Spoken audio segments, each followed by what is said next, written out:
Hello friends, welcome back to our new video. तो friends, आज का हमारा टॉपिक होने वाला है क्लास 12 फिजिक्स के सभी मोस्ट इंपॉर्टेंट क्वेश्चन। ठीक है, तो पूरी किताब से आप लोग के जितने भी इंपॉर्टेंट क्वेश्चन आज बन रहे हैं, तो आज आप लोगों को फिजिक्स की एक तरह से मैराथन वीडियो देखने को मिलने वाली है। एक ही वीडियो के अंदर आप लोग को सारे ऐसे इंपॉर्टेंट क्वेश्चन मिल जाएंगे जो कि बोर्ड एग्जाम में लगभग हर साल पूछे जा रहे हैं। ठीक है, तो पिछले 10 सालों के सभी इंपॉर्टेंट क्वेश्चन आप लोग को इस वीडियो में दिखने वाले हैं। और इसके साथ ही साथ जिस बच्चे ने अभी तक बिल्कुल भी तैयारी नहीं कर रखी है, उस बच्चे को केवल ये वीडियो देख ले, आप लोग 100% गारंटी के साथ पास हो जाओगे। ठीक है, क्योंकि इस वीडियो में सभी इंपॉर्टेंट क्वेश्चनों को कवर किया गया है। तो चलिए जल्दी से अपनी वीडियो को हम स्टार्ट करते हैं।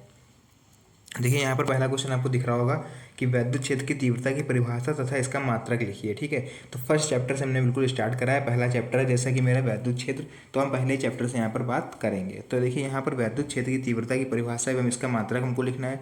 तो वैद्युत क्षेत्र की तीव्रता की पहले हम परिभाषा लिखेंगे।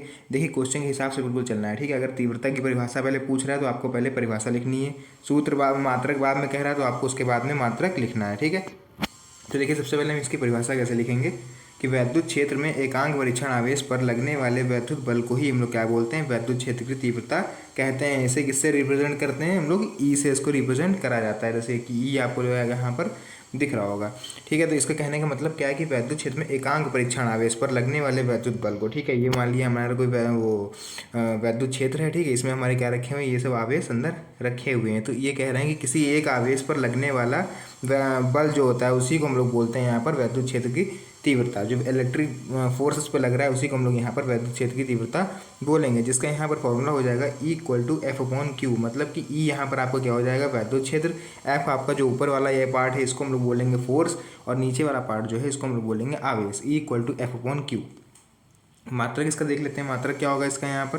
तो इसका जो मात्रक होगा वो हो जाएगा वोल्ट पर मीटर। ठीक है, तो इसका मात्रक जो होता है वो वोल्ट पर मीटर होता है। उसका तो देखिए, अगला क्वेश्चन यहाँ पर देखेंगे, पूछ रहे हैं वैद्युत द्विध्रुव आघूर्ण से आप क्या समझते हैं। ठीक है, तो वैद्युत द्विध्रुव आघूर्ण क्या होता है भैया, देख लेते हैं। वैद्युत द्विध्रुव आघूर्ण, देखिए, वैद्युत द्विध्रुव के किसी एक आवेश का मान तथा दोनों आवेशों के बीच की अल्पतन दूरी के गुणनफल को हम लोग यहाँ पर वैद्युत द्विध्रुव आघूर्ण कहते हैं। ठीक है, तो मतलब यहाँ पर क्या कहने का, ठीक है, तो यहाँ पर कहने का मतलब ये है कि वैद्युत द्विध्रुव के किसी एक आवेश का मान, मतलब मान लिया हमने यहाँ पर Q1 रखा हुआ है मेरा, और इसके L दूरी पर यहाँ पर रखा हुआ है हमारा Q2। तो इनके बीच की दूरी जो यहाँ पर होगी बच्चों वो होगी 2L। और ये क्या हो गया हमारे आवेश, तो Q1 Q2 ना लिख के इसको हम केवल Q लिख देंगे, और यहाँ पर मेरा फॉर्मूला बन के तैयार हो जाएगा P=Q×2L। ठीक है, तो ये वैद्युत द्विध्रुव आघूर्ण की डिफिनेशन है। आप लोग इसका स्क्रीनशॉट लेते चलिए। उसके बाद देखिए, यहाँ पर अगला क्वेश्चन क्या है हमारा कि यहाँ पर आपको कूलॉम के नियम का सदिश रूप लिखना है। ठीक है, तो अभी तक आप लोगों ने केवल क्या पढ़ रखा है, कूलॉम का केवल आप लोगों ने नियम पढ़ रखा है, और आप लोग चाह रहे हो कि वही एग्जाम में पेपर में आ जाए। तो आप लोग को बता दें कि अगर ध्यान से जिस बच्चे ने किताब पढ़ी होगी, जो बुक आती है, ठीक है, उसमें आप लोगों ने देखा होगा एक सदिश रूप वेक्टर फॉर्म पूछा रहता है किसका, कूलॉम के नियम का। तो कूलॉम के नियम का जो वेक्टर फॉर्म होता है उसको हम लोग देखने वाले हैं आज क्या होता है। और ये 3 से 4 नंबर में पूछा जाने वाला टॉपिक है, इसलिए इसको तो आप लोग मिस कर ही नहीं सकते। तो देखिए क्या है यहाँ पर कि माना Q1 व Q2 एक चिन्ह के दो बिंदु आवेश हैं। ठीक है, यहाँ पर क्या होगा मेरा, ये मान लीजिए Q1 और ये मेरा Q2। ठीक है, ध्यान समझिएगा। अच्छा, अब क्या है यहाँ पर देखिए, आवेश Q1 के कारण Q2 पर लगने वाला बल। तो हमारा जो कूलॉम के नियम का फॉर्मूला होता है F फॉर्मूला क्या होता है मेरे कूलॉम के नियम का, केवल इतना होता है फॉर्मूला। ठीक है, तो ये 1-2 अगर हम बात करें तो 1 के कारण 2 पर लगने वाला बल, इसलिए हमने यहाँ 1-2 लगाया, क्योंकि हम लोग बात किसी कर रहे हैं Q1 के कारण Q2 पर लगने वाला बल। तो 1 पहले आएगा, 2 बाद में आएगा। ऐसे ही यहाँ पर भी R वेक्टर आप लोग लगा दोगे, मतलब 1-2। तो लास्ट में आपको क्या करना है, यहाँ पर R वेक्टर लगा देना है। ठीक है, तो ये हो गई हमारी इक्वेशन फर्स्ट। ऐसे हम लोग यहाँ पर जब देखेंगे R12, मतलब कि जहाँ पर ये मेरा क्या है, देखिए R12 हमारा किसको इंडिकेट कर रहा है, R1 जो है हमारा वो Q1 से Q2 की ओर इंगित करने वाली एकांक सदिश है हमारा। ठीक है, अगर आप लोग ये सब नहीं लिख पाते तो केवल यहाँ पर R वेक्टर आप लगा दीजिएगा और 1-2 लिख दीजिएगा। ठीक है, ऐसे हमारा देखिए इक्वेशन जो सेकंड बनेगी उसमें क्या होगा, फिर देखिए यहाँ पर हमारी जो इक्वेशन देखिए फर्स्ट बन गई थी, अब यहाँ पर हम इक्वेशन सेकंड बनाएंगे। अब किस क्या लिखना है हमको, Q2 के कारण Q1 पर लगने वाला बल। तो यहाँ पर देखिए फिर से हमारा नियम इतना ही रहेगा, इसमें क्या लग जाएगा, देखिए 2-1 लग जाएगा अलग से, जैसे ये आपको दिख रहा होगा 2-1 लगा हुआ है। ठीक है, ये क्या है हमारा 2-1 अलग से लगा हुआ, तो ऐसे ही R के साथ भी हम लोग 2-1 लगा देंगे। अब मेरी इक्वेशन फर्स्ट और इक्वेशन सेकंड बन गई है। अब आप चाहो तो इसको यहीं पर छोड़ सकते हो। ठीक है, बस यहाँ पर क्या लिखा है कि ये दोनों नियम किसको रिप्रेजेंट कर रहे हैं, कूलॉम के नियम को और सदिश रूप को भी, क्योंकि यहाँ पर ऊपर देखिए कैप लगी हुई है। जो बच्चे मैथ के होंगे उनको पता होगा, यहाँ पर वेक्टर में एक ऊपर कैप लगती है, तो यहाँ पर ये जो नियम हो गया वो मेरा वेक्टर फॉर्म में या फिर कह सकते हैं कि सदिश रूप में हो गया। तो इस क्वेश्चन को आप लोग अच्छे से तैयार कर लीजिएगा, रिविजन 2 बार कर लीजिएगा और इसको स्क्रीनशॉट लेके आप लोग रख लीजिए। बढ़ते हैं नेक्स्ट क्वेश्चन की तरफ। उसका भैया आपका जो गॉस की प्रमेय, तो गॉस की प्रमेय ये तो बहुत ही ज़्यादा इंपॉर्टेंट टॉपिक है, ये भी आप लोग जान रहे होंगे कि गॉस की प्रमेय कितनी बार पूछी जाती है, बताने की जरूरत नहीं है, आप लोग को सबको पता है जो लोग ये वीडियो देख रहे हो, ठीक है। तो गॉस की प्रमेय क्या होती है, देखिए गॉस के नियम के अनुसार किसी बंद पृष्ठ से गुजरने वाला वैद्युत फ्लक्स उस पृष्ठ द्वारा परिवर्तित कुल आवेश का 1/ε0 गुना होता है। यहाँ पर इसकी छोटी सी सूत्र दिया हुआ है, ठीक है। इस तरह से इसका फॉर्मूला आप लोग को दिया हुआ है। फाई इक्वल टू होता है क्यू अपॉन एप्सिलॉन नॉट, जहाँ पर क्या होता है हमारा क्यू तो होता है भैया आवेश, और ये जो एप्सिलॉन नॉट आप लोग देख रहे हो ये एप्सिलॉन नॉट मेरा क्या होता है निर्वात में वैद्युतशीलता। निर्वात बोले तो वायु, ठीक है, वायु या फिर निर्वात दोनों एक ही चीज़ है, उनकी वैद्युतशीलता को ही हम लोग इससे रिप्रेजेंट करते हैं एप्सिलॉन नॉट से। तो यहाँ तक जो गॉस की प्रमेय तक आप लोगों ने पढ़ा, ऊपर तक का सारे क्वेश्चन आप लोग को क्लियर हो गए होंगे। अब बढ़ते हैं हम लोग जो नेक्स्ट क्वेश्चन पर। उसके बाद यहाँ पर नेक्स्ट क्वेश्चन हम लोग देखेंगे कि वैद्युत विभव की परिभाषा लिखिए, ठीक है, और इसके साथ क्या पूछ रहा है, इसकी विमा भी लिखिए। तो देखिए हमने आपको स्टार्टिंग में बताया कि इस क्वेश्चन के हिसाब से हमको अपना आंसर लिखना है, जो चीज़ पहले पूछी जा रही है हम लोग उसको पहले लिखेंगे। तो यहाँ पर हमसे पहले पूछी जा रही है परिभाषा, तो हमने क्या करा, परिभाषा ही भैया लिख दी कि वैद्युत क्षेत्र में किसी बिंदु पर वैद्युत विभव क्या होता है कि किसी धन परीक्षण आवेश को आनंद से उस बिंदु तक लाने में किए गए कार्य को हम लोग यहाँ पर वैद्युत विभव कहते हैं। इसका एक छोटा सा एग्जाम्पल आप लोग को देंगे हम कि ये मान लीजिए हमारा क्या रखा है, वैद्युत क्षेत्र है, ठीक है, ध्यान समझिएगा एग्जाम्पल को। ये मेरा वैद्युत क्षेत्र है, अंदर ये सब मेरे क्या भरे हुए हैं, आवेश भरे हुए हैं। अब अंदर ही थोड़ी ना भरे होंगे, बाहर भी मान लीजिए भरे हुए हैं, चलिए थोड़े बहुत हैं बाहर, ठीक है। तो वैद्युत विभव वैद्युत विभवांतर में अंतर क्या होता है, इस डायग्राम के माध्यम से आप लोग को बहुत अच्छे से समझ में आ जाएगा। तो देखिए वैद्युत विभव में क्या होता है कि अनंत से, मतलब ये मान लिया हमने क्या है कि जो आवेश रखे हुए हैं कहाँ पर रखे हुए हैं, इन्फिनिटी पर रखे हुए हैं, मतलब अनंत पर रखे हुए हैं। अच्छा, अब यहाँ से क्या करेंगे कि मान लीजिए हम किसी आवेश को, मान लीजिए इस आवेश को हम उठा के कहाँ लेके आ रहे हैं, वैद्युत क्षेत्र के अंदर, और वैद्युत क्षेत्र मेरा क्या है, ये गोला।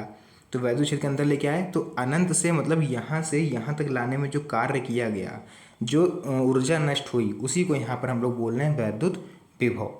क्लियर हुआ। इसकी डिफिनेशन सॉरी इसका सूत्र आप लोग को पीछे दिख रहा होगा, यहाँ पर देखिए V equal to W upon Q, ठीक है। अच्छा, विभवांतर देख लीजिए क्या होगा, विभवांतर में क्या होगा कि अंदर से ही मान लीजिए यहीं से उठा के इधर खिसका दिया या फिर इधर से उठा के इधर खिसका दिया, वो हम अभी आगे आप लोग को बताएंगे।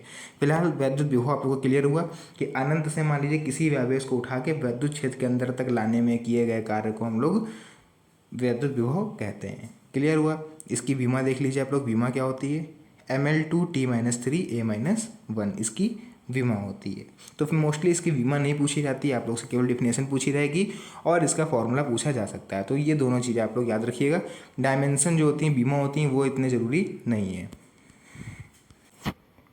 फिर देखिए यहाँ पर नेक्स्ट क्वेश्चन है कि समविभव पृष्ठ क्या होता है। तो समविभव पृष्ठ की परिभाषा नाम से आप लोग को पता चल रहा होगा, अगर ढंग से आप लोग देखिए कि समविभव पृष्ठ ऐसा पृष्ठ जिस पर क्या हो, समान विभव हो, मतलब ऐसा पृष्ठ जिस पर इक्वल वोल्टेज या फिर समान वोल्टेज हो, वही हमारा क्या होगा, समविभव पृष्ठ। तो ऐसे ही आप लोग बना के इसकी डिफिनेशन लिख सकते हो अगर आपको याद ना रहे तो, कि किसी वैद्युत क्षेत्र में खींचा गया वह पृष्ठ जिस पर स्थित सभी बिंदुओं पर वैद्युत विभव क्या हो, बराबर हो। फॉर एग्जांपल हमने ये काल्पनिक पृष्ठ खींच दिया, ठीक है।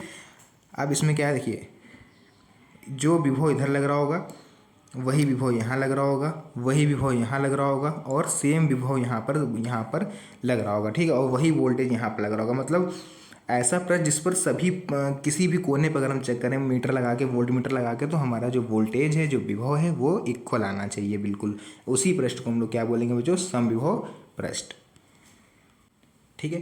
फिर देखिए हमारा नेक्स्ट क्वेश्चन क्या है, विभव प्रवणता की आपको परिभाषा यहाँ पर बतानी है कि भैया विभव प्रवणता क्या होती है। तो देखिए विभव प्रवणता क्या होती है, देख लेते हैं इसकी डिफिनेशन हम लोग पहले। वैद्युत क्षेत्र की दिशा में दूरी परिवर्तन, मतलब कि डेल्टा एक्स या फिर डेल्टा आर, आप लोग कुछ भी यहाँ पर ले सकते हो, ठीक है। तो दूरी परिवर्तन के साथ विभव परिवर्तन की दर को ही हम लोग क्या बोलते हैं, विभव प्रवणता कहते हैं। तो वैद्युत क्षेत्र की दिशा में जैसे जैसे हमारी जो दूरी चेंज होती जाएगी, वैसे वैसे हमारा क्या चेंज होता रहेगा, वोल्टेज भी चेंज होता जाएगा। मान लीजिए ये हमारा वैद्युत क्षेत्र है, तो जो इसके अंदर जो आवेश भरे होंगे, देखिए अगर यहाँ पर आप खड़े हो गए, मान लीजिए आप यहाँ कहीं खड़े हो, ठीक है, यहाँ पर कहीं आप ऐसे खड़े हो तो आपको करंट ज़्यादा मारेगा, मतलब वोल्टेज ज़्यादा आ रहा होगा। थोड़ी दूर आप जाइए यहाँ पर तो उतनी इंटेंसिटी इसकी नहीं रह पाएगी, मतलब इतनी तीव्रता विद्युत की नहीं होगी कि आपको ये करंट दे पाए। तो उसी तरह से जैसे जैसे जैसे देखिए दूरी बढ़ती जा रही है वैसे वैसे मेरा क्या होता जा रहा है, विभव में परिवर्तन होता जा रहा है। तो फॉर्मूला भी यही है कि जैसे जैसे हमारा दूरी में परिवर्तन होगा वैसे वैसे मेरे विभव में भी परिवर्तन होगा। तो उस कंडीशन को हम लोग बोल देंगे विभव प्रवणता। क्लियर होगा ये चीज़? ठीक है, देखते हैं नेक्स्ट क्वेश्चन। ठीक है भैया, फिर देखो नेक्स्ट टॉपिक हमारा है यहाँ पर वैद्युत विभवांतर। अभी हमने ऊपर वैद्युत विभव पढ़ा, वहाँ पर हमने उसको डायग्राम के माध्यम से समझा कि अनंत से किसी आवेश को उठाकर लाने, वैद्युत क्षेत्र के अंदर लाने में किए गए कार्य को ही हम लोग वहाँ पर क्या बोल रहे थे, वैद्युत विभव बोल रहे थे। तो ऐसे ही कुछ डायग्राम हम लोग वैद्युत विभवांतर में भी समझने वाले हैं। तो एक बार आप समझ लीजिए, ज़िंदगी में कभी आप लोग नहीं भूलोगे। तो देखिए मान लेते हैं हम लोग सबसे पहले क्या हमारा ये कोई पृष्ठ है जिसका, सॉरी पृष्ठ नहीं है, ये वैद्युत क्षेत्र है हमारा इसके अंदर। ठीक है, तो इसके अंदर जो वैद्युत क्षेत्र है तो भैया इलेक्ट्रॉन आवेश भी होंगे, तो हमने इसके अंदर आवेश भर दिए। ठीक है, अच्छा इसमें होगा क्या, देखिए कि जो हमारा आवेश होंगे वो एक स्थान से खिसक के दूसरे स्थान पर आ जाएंगे, या फिर यहाँ से खिसक के यहाँ, मतलब कहीं भी आपस में ही जगह है वो लोग इंटरचेंज कर लेते हैं। ठीक है, जबकि विभव में क्या था कि अनंत से आ रहा था आवेश, तो यहाँ पर आप में अनंत से नहीं आएगा। इसमें वैद्युत क्षेत्र के अंदर ही क्या होगा, वैद्युत क्षेत्र के अंदर ही आवेश एक स्थान से उठ उठ के दूसरे स्थान पर पहुँच जाएगा। तो अब आप लोग बैकग्राउंड में डिफिनेशन पढ़िए, आपको और अच्छे से समझ में आ जाएगा कि वैद्युत क्षेत्र में किसी धन परीक्षण आवेश को एक बिंदु से दूसरे बिंदु तक लाने में किए गए कार्य को ही हम लोग क्या कहते हैं, वैद्युत विभवांतर कहते हैं। क्या लिखा है, वैद्युत क्षेत्र में। ठीक है, मतलब वैद्युत क्षेत्र में ही, अंदर ही, वहाँ पर क्या लिखा था कि अनंत से, मतलब इन्फिनिटी से। ठीक है, तो देखिए यही फॉर्मूला भी मेरा बना है। मान लीजिए यहाँ पर क्या है, जब हम इस आवेश को, एक सेकेंड, इस आवेश को हम जब यहाँ पर लेके आए, ठीक है, तो हमने मान लीजिए यहाँ पर क्या होगा मेरा पॉइंट, यहाँ पर पॉइंट हो जाएगा मेरा ए, और इसको हम कहाँ ले आए, बी पॉइंट पर ले आए। तो हमारा फॉर्मूला भी देखिए ऐसे ही बना हुआ है कि B A minus B V equal to W upon Q.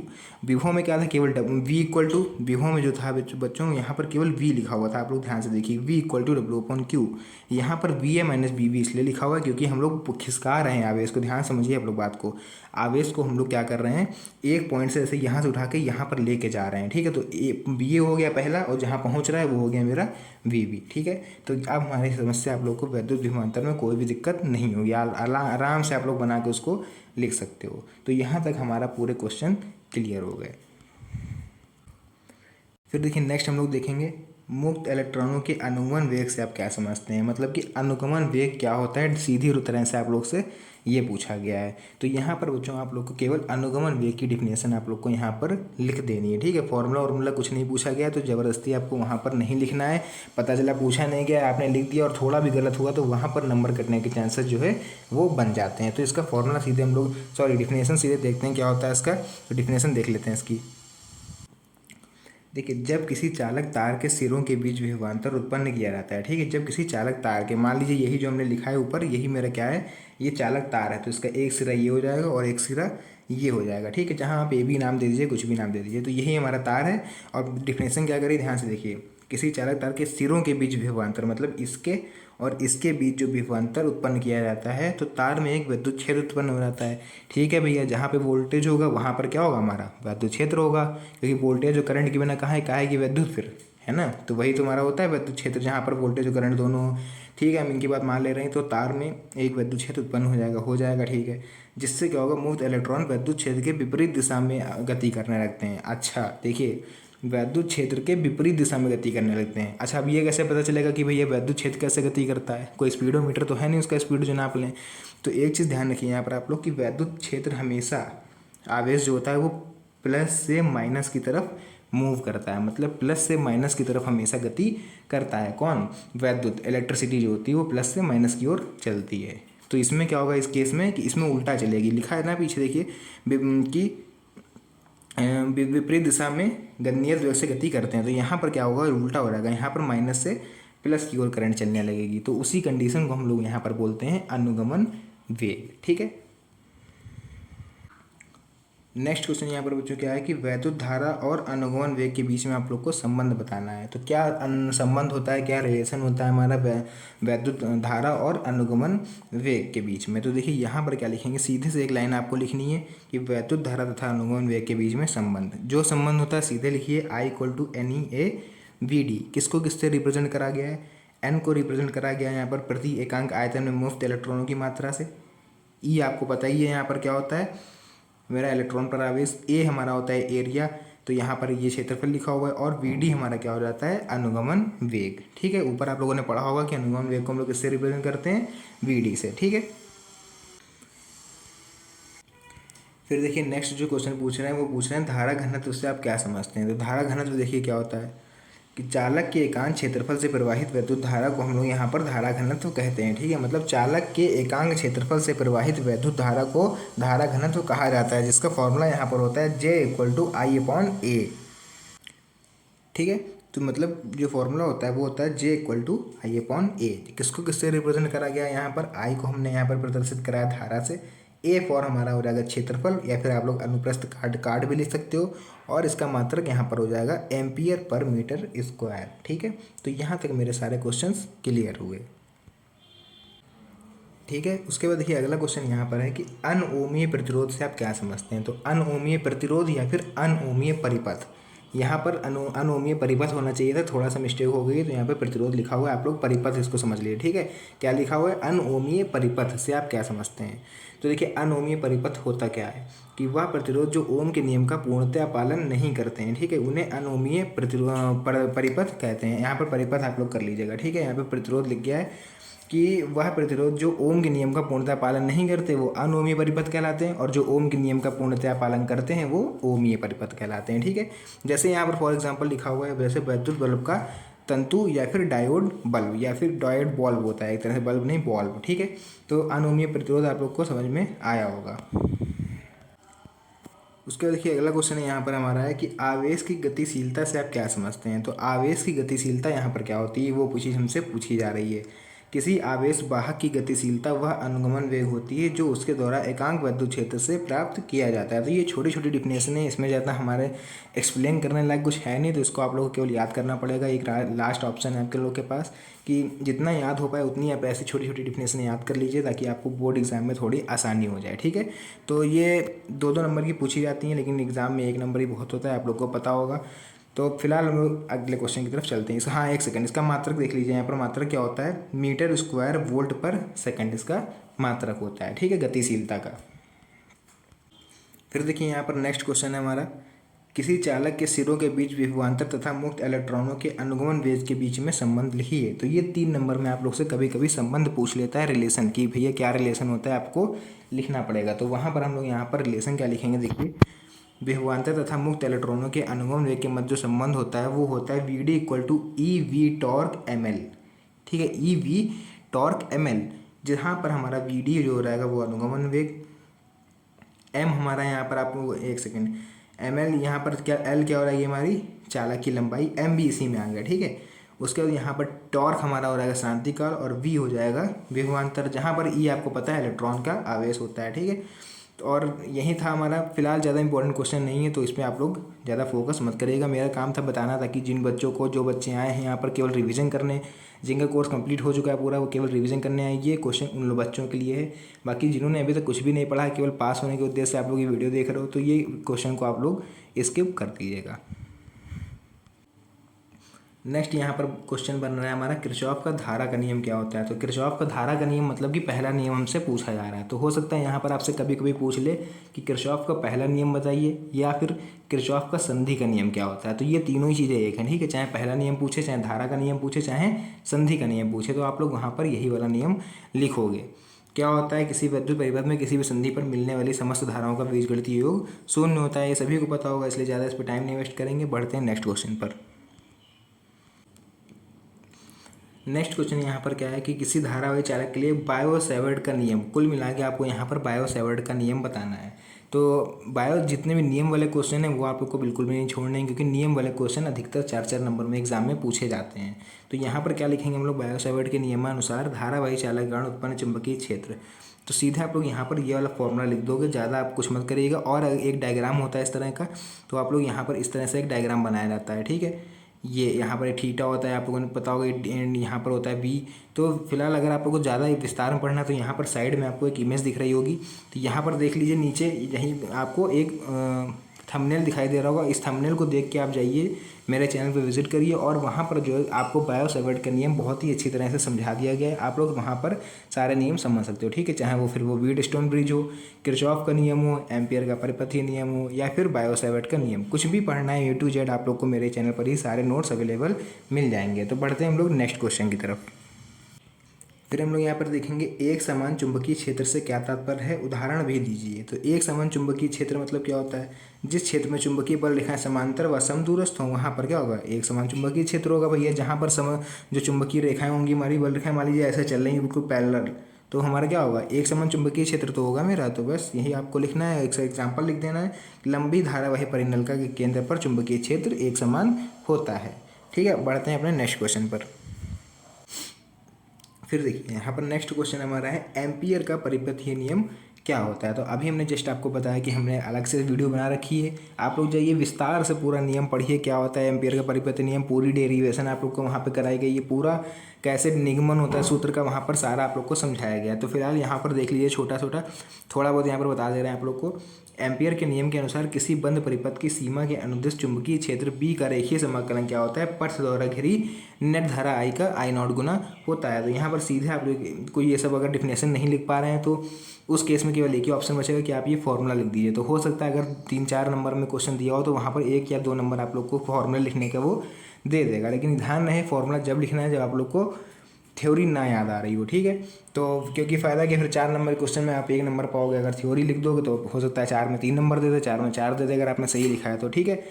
Next question देखिए, धारा मापी को वोल्ट मीटर में कैसे चेंज करेंगे। तो इसका छोटा सा आंसर हो जाएगा कि धारा मापी की कुंडली में हम श्रेणी क्रम में क्या लगा दें, एक श्रेणी क्रम में उच्च मान का एक प्रतिरोध का शंट लगा दें, तो उससे जो हमारा एमीटर होगा वो किस में चेंज हो जाएगा, वोल्ट मीटर में। नेक्स्ट है यहाँ पर चल कुंडली धारा मापी की धारा सुग्राहिता का व्यंजक लिखिए। तो देखिए यह कुंडली में प्रवाहित प्रति एकांक धारा के लिए उत्पन्न विक्षेप के बराबर होती है। इसका फॉर्मूला यहाँ पर हम लिखेंगे, धारा सुग्राहिता इक्वल टू IS, मतलब कि IS इक्वल टू 5/I, ठीक है। तो 5 इक्वल टू हमारा यहाँ पर होता है NAB, तो हमने 5 इक्वल टू यहाँ पर NAB/C लिखा हुआ है। C क्यों लिखा हुआ है यहाँ पर, आप लोग 5 इक्वल टू फॉर्मूला पढ़ा होगा, C यहाँ पर होती है मरोड़ दृढ़ता, आप लोग को दिखाना है किससे किसको रिप्रेजेंट करते हैं। तो C इक्वल टू मरोड़ दृढ़ता, N इक्वल टू हमारे कुंडली में फेरों की संख्या, A हमारा हो जाएगा यहाँ पर क्षेत्रफल, और B हमारा जो हो जाएगा वो यहाँ पर हो जाएगा बच्चों चुंबकीय क्षेत्र, ठीक है। तो यहाँ पर अगर आप लोग इस C को लेकर कन्फ्यूज हो रहे हो कि यार C कहाँ से आ गया, तो आप लोग 5 इक्वल टू जो फॉर्मूला दिया होगा वहाँ पर जाके पढ़िए, NAB इक्वल टू कुछ करके दिया होता है, ठीक है। फिलहाल आप लोग ध्यान से इसको देख लीजिएगा। इस C का जो होता है वो थोड़ा कैलकुलेशन होता है कि यहाँ पर C कैसे आएगा, तो कैलकुलेशन फिलहाल यहाँ पर कर पाना हमारे लिए संभव नहीं है, क्योंकि आप लोग जान लो यहाँ पर कैसे आप लोग को बताया जा रहा है। तो आप लोग केवल एक काम कर सकते हैं, यहाँ पर इसको रट लीजिए कि हाँ अपाउंड में इसके C होता है, ठीक है। बाकी जो आप लोग ज़्यादा अच्छे से पढ़ना है तो आप लोग मेरी पिछली वीडियो जाके देखिए, जिसका लिंक आप लोग को डिस्क्रिप्शन में हम डाल देंगे, वहाँ से आप लोग देखिएगा कि अच्छी तरह से आपको समझ में आ जाएगा। फिर यहाँ देखेंगे हम चुंबकीय द्विध्रुव आघूर्ण का सूत्र का तथा मात्रक व विमा हमको लिखनी है। तो तीनों चीज़ें देख लेते हैं यहाँ पर। सबसे पहले हम लिखेंगे चुंबकीय द्विध्रुव आघूर्ण का सूत्र क्या होता है। तो सूत्र इसका होता है M इक्वल टू NIA, ठीक है। जहाँ पर N को हमने रिप्रेजेंट करा है कुंडली में फेरों की संख्या से, I को हमने प्रवाहित धारा से, और A फॉर हमारा क्षेत्रफल रहता है, ठीक है। तो ये आप बार बार हम इसको दोबारा रिपीट नहीं करेंगे, एक बार आप लोग समझ लीजिए कि N फॉर हमारा होता है कुंडली में फेरों की संख्या, मतलब कि नंबर ऑफ कॉइल्स, I हो जाएगा हमारा प्रवाहित धारा, ठीक है, इलेक्ट्रिक करंट, और A फॉर होता है हमारा अनुप्रस्थ काट का क्षेत्रफल, या फिर केवल आप लोग एरिया बोल सकते हो। मात्रक इसका हो जाएगा यहाँ पर एम्पियर मीटर स्क्वायर, और विमा L²A, ठीक है। तो नेक्स्ट क्वेश्चन पर हम लोग बढ़ते हैं। उसका देखिए फिर यहाँ पर चुंबकीय द्विध्रुव के अक्षीय बिंदु पर चुंबकीय क्षेत्र का व्यंजक हमको लिखना है। तो केवल व्यंजक पूछा है तो आप यहाँ पर केवल इसका जो व्यंजक होता है वो आप लोग लिख सकते हैं, B इक्वल टू 10⁻⁷ 2m/r³, ठीक है। तो यहीं पर लिख के इतना आप लोग इसको ख़त्म कर दीजिएगा। फिर देखिए अनुचुंबकीय तथा प्रतिचुंबकीय पदार्थ के परमाणुओं में क्या अंतर होता है। तो अनुचुंबकीय और प्रतिचुंबकीय में एक तरह से आप लोग से ये लोग डिफरेंस पूछ रहे हैं। तो क्या लिखेंगे, अनुचुंबकीय पदार्थ के परमाणुओं में स्थायी चुंबकीय आघूर्ण होता है, जबकि प्रतिचुंबकीय पदार्थों के परमाणुओं में कुल चुंबकीय आघूर्ण शून्य होता है। कहने को कह सकते हो कि प्रतिचुंबकीय जो पदार्थ होते हैं उसमें परमाणुओं का जो कुल आघूर्ण होता है वो शून्य होता है, ठीक है। नेक्स्ट हमारा यहाँ पर है किन्हीं दो प्रतिचुंबकीय वाले पदार्थों के नाम लिखिए। तो ठीक है, पहला मेरा हो जाएगा सोना और दूसरा हो जाएगा विस्मित। तो दो नाम आप लोग को वहाँ पर लिख देने हैं। हालांकि 1 नंबर में पूछा जाएगा, ज़्यादा बड़ा क्वेश्चन ये नहीं बनेगा। फिर यहाँ पर है किन्हीं दो प्रतिचुंबकत्व वाले पदार्थों के नाम लिखिए। दो चुंबकीय, अच्छा ये हम लोग अभी डिस्कस कर चुके हैं इस चीज़ पे। एक हो जाएगा सोना, एक हो जाएगा बिस्मिल, ठीक है। नेक्स्ट क्वेश्चन यहाँ पर है चुंबकीय फ्लक्स की परिभाषा तथा इसका विमी सूत्र हमको लिखना है। तो चुंबकीय फ्लक्स की परिभाषा क्या होती है? किसी चुंबकीय क्षेत्र में रखे पृष्ठ के लंबवत गुजरने वाली चुंबकीय बल रेखाओं की संख्या को उस पृष्ठ की फ्लक्स कहते हैं। जैसे ये हमारा काल्पनिक पृष्ठ है, ठीक है। इससे क्या हो रही है, देखिए चुंबकीय बल रेखाएं ऐसे गुजर रही हैं, ठीक है।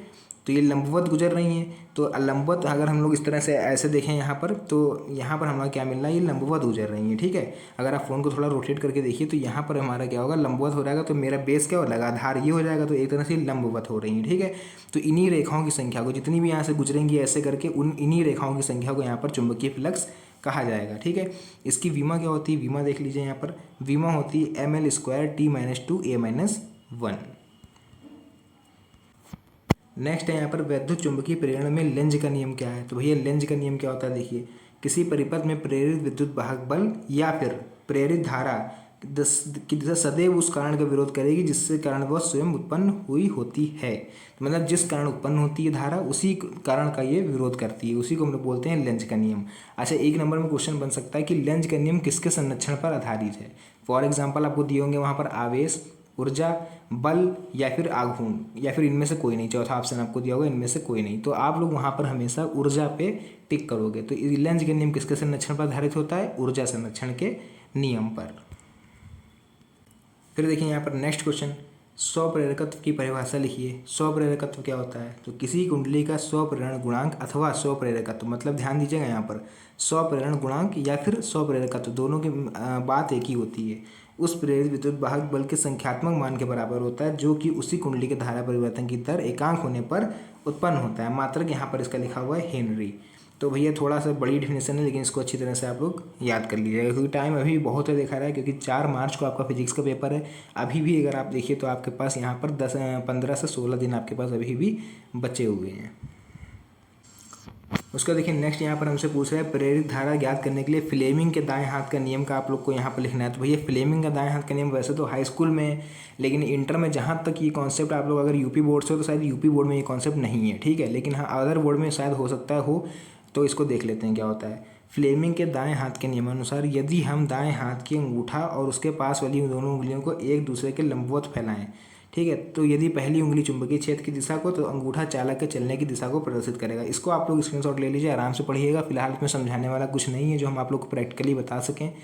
तो यूपी बोर्ड हमें शायद मैक्सिमम बोर्ड्स में ये नहीं होगा, तो आप लोग कमेंट में ये जरूर बताइए कि आप लोग किस बोर्ड से हैं ताकि हमको पता चल सके। उस हिसाब से हम नोट्स आप लोग के लिए तैयार करें, क्योंकि एग्ज़ाम भी बहुत जल्दी पास आ रहा है, ठीक है। कमेंट में जरूर बताइएगा आप लोग। नेक्स्ट क्वेश्चन यहाँ पर अन्योन्य प्रेरण गुणांक की परिभाषा लिखिए। तो अन्योन्य प्रेरण गुणांक जैसे अभी हम लोग ऊपर स्वप्रेरण पढ़ के आए, ऐसे होता है मेरा अन्योन्य प्रेरण, ठीक है।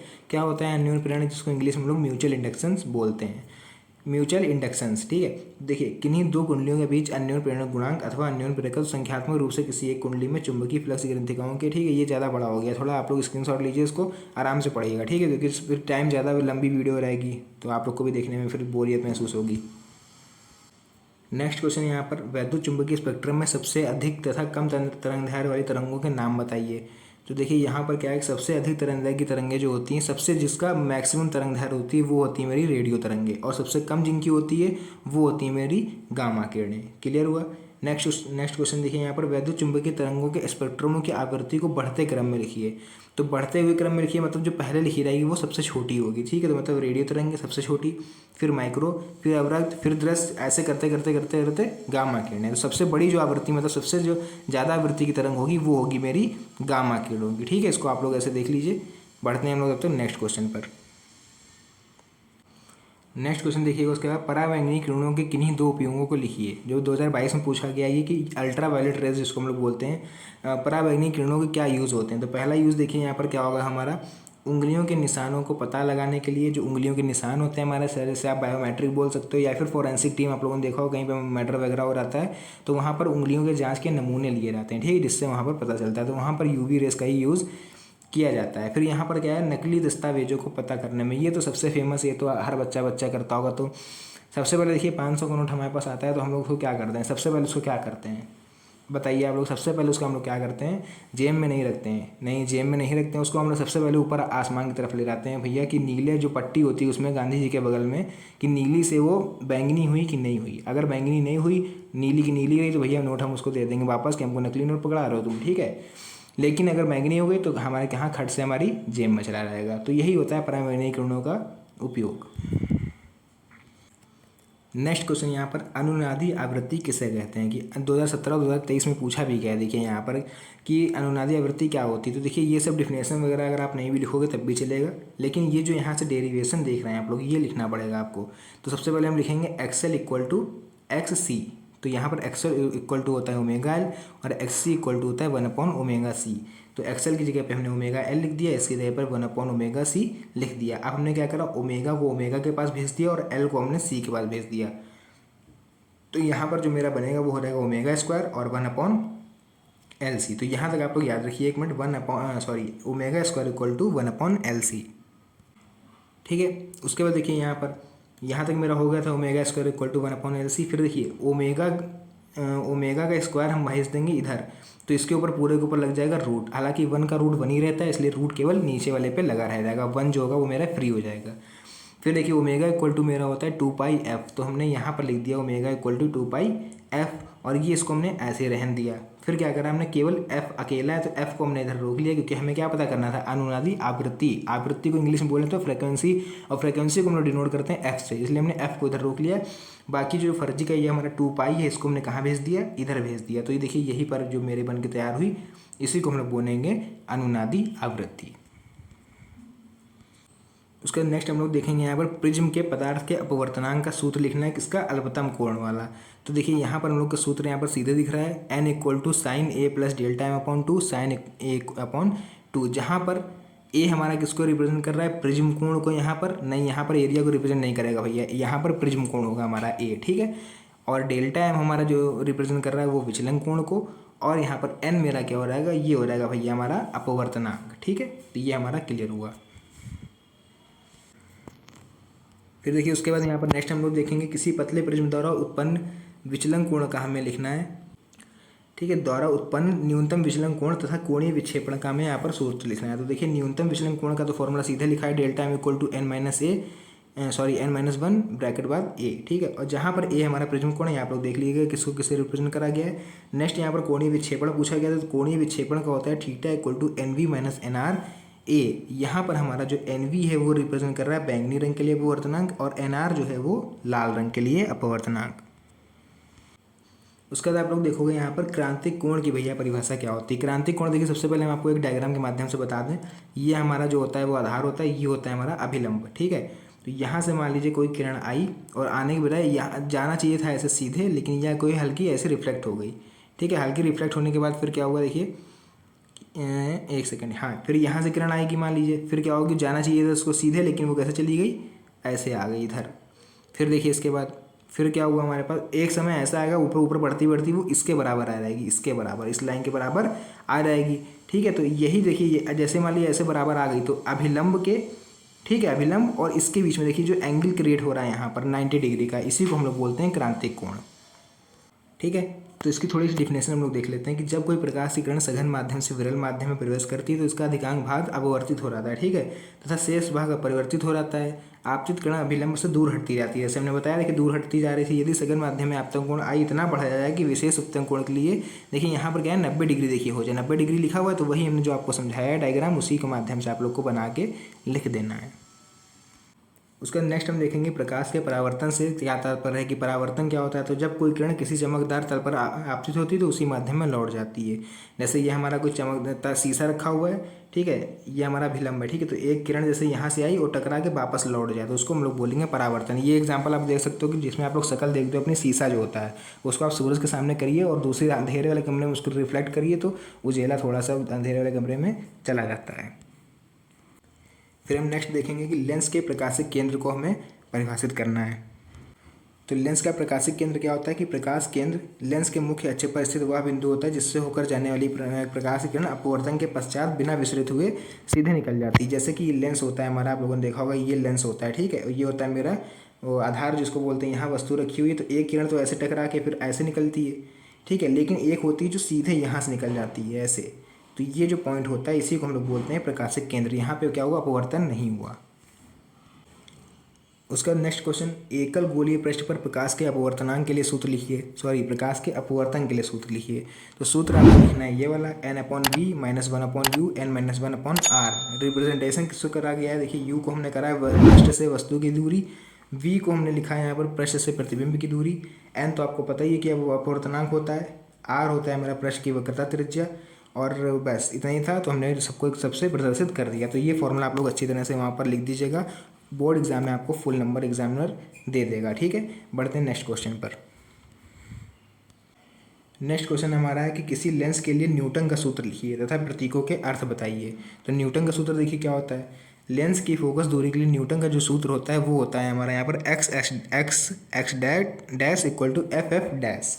जहाँ पर रिप्रेजेंटेशन करा गया केवल x को, देखिए यहाँ पर रिप्रेजेंट करा गया लेंस के द्वितीय फोकस की वस्तु की दूरी, और x डैश को लेंस के प्रथम फोकस से वस्तु की दूरी, और f डैश को भी आप लोग को यहाँ पर दिख रहा होगा, तो आप लोग इसको दोनों को देख लीजिएगा। फिर यहाँ पर तरंगाग्र को परिभाषित कीजिए। तरंगाग्र क्या होता है, किसी माध्यम में समान कला की स्थिति में रहने वाले कणों को स्पर्श करने वाली काल्पनिक सतह को तरंगाग्र कहते हैं। फॉर एग्जांपल यहाँ पर हमने एक ऐसे बनाया गोला, और ऐसे करके ऐसे किरण निकाल दी, ठीक है, ऐसे। फिर हमने इसको ऐसे पकड़ा, यहाँ से भी ऐसे ऐसे करके निकाल दी, फिर हमने इसको पकड़ा, फिर ऐसे ऐसे करके निकाल दी, मतलब ऐसे निकालते चले जाए, फिर इसको पकड़ के। तो एक कला है, एक डायरेक्शन में जा रहे हैं हम, तो इसी को तरंगाग्र बोला गया है। नेक्स्ट क्वेश्चन यहाँ पर, कला संबंध स्रोतों से क्या समझते हैं। तो कला संबंध स्रोत क्या होते हैं, देखिए बहुत इंपॉर्टेंट क्वेश्चन है, 2006, 7, 10, 16, 19, 22 लगातार पूछा जा रहा है। ठीक है, देखिए इसका आंसर, ऐसे स्रोत जिनके बीच कालांतर समय के साथ नियत रहता है। ठीक है, जिनका क्या हो जाए कालांतर, जो टाइम पीरियड होता है वो क्या हो, कांस्टेंट रहे, तो कला संबंध स्रोत कहलाते हैं। ठीक है, दो कला संबंध स्रोत को अगर हम एक साथ स्थायी रूप से रख दें तो हमें व्यतिकरण प्राप्त हो जाएगा, मतलब इंटरफेरेंस जो ऑफ लाइट होता है वो हमें मिल जाएगा। ठीक है, तो ये आप लोग डिफिनेशन इसकी याद कर लीजिएगा। नेक्स्ट यहाँ पर, उन घटनाओं का उल्लेख कीजिए जिनसे प्रकाश की तरंग प्रकृति की पुष्टि होती है। तो भैया दो ही तरंगें ऐसी होती है जिसमें प्रकाश की जो होती है वो तरंगों की पुष्टि होती है कि प्रकाश जो तरंग के फॉर्म में चलता है। पहला होता है व्यतिकरण, दूसरा होता है ध्रुवण, जिसको पहले व्यतिकरण को इंग्लिश में बोलेंगे इंटरफेरेंस, और ध्रुवण को पोलराइजेशन। सेकंड क्वेश्चन देखिए नेक्स्ट, प्रकाश के ध्रुवण घटना से प्रकाश तरंगों को किस विशेष प्रकृति का प्रमाण मिलता है। तो प्रकाश का ध्रुवण प्रकाश की तरंगों अनुप्रस्थ प्रवृत्ति का जो होता है वो पुष्टि करता है। अनुप्रस्थ मतलब सीधे चलने वाली तरंगें जो होती हैं, ठीक है, पढ़ा होगा आप लोगों ने, अनुप्रस्थ और अनुदैर्घ्य तरंगें, वही चीज़ यहाँ पर अनुप्रस्थ की पुष्टि कर देता है।